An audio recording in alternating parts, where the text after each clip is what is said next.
You're sitting in your car in the driveway. The engine is off. The house lights are on. And you don't want to go inside.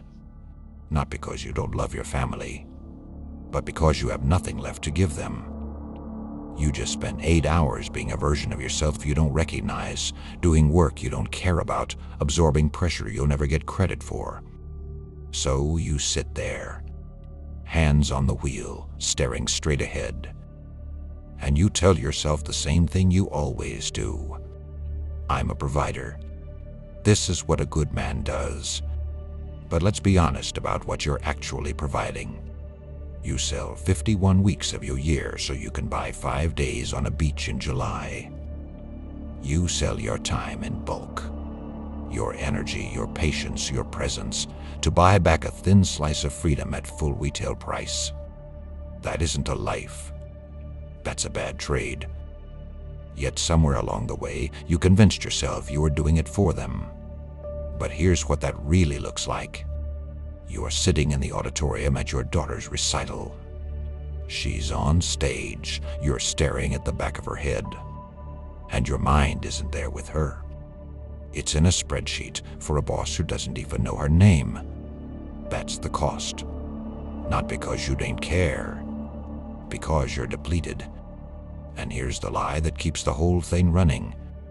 You've been told that lowering your lifestyle means you failed. That downsizing means you gave up. That needing less means you became less. That's backwards. Your family doesn't want the upgraded kitchen. They want you, awake, present, alive. This isn't a midlife crisis, it's clarity. You finally see the tax you've been paying.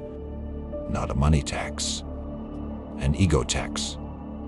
You traded the only thing you actually own, your life, for things that stopped mattering years ago. You aren't a failure. You've just been winning the wrong game. You spent years building a fortress to keep your family safe. And somewhere along the way, you spent so much time on the walls that you became a stranger inside them. It takes a different kind of strength to stop building and start living.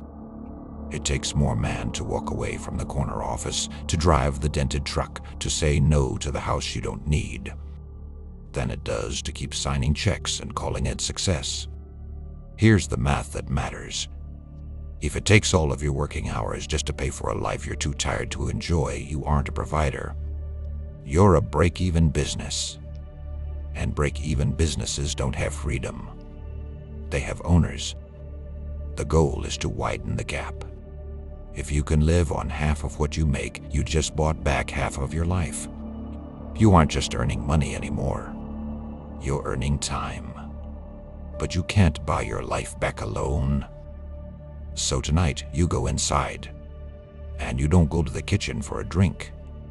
You don't pick up your phone to numb the day. You look at your wife, not as a partner in a mortgage, but as the person you're slowly losing. You don't apologize for wanting a different life. You invite her into one. You tell her, I've been trading my life for things we don't even use. I want to be your husband again, not just a ghost who sleeps here. That's not weakness.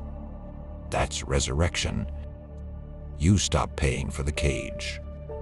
You start paying for the exit. Because the cost of anything, the house, the truck, the vacation, is the amount of life you're willing to give for it. And you've given enough. That's the long game.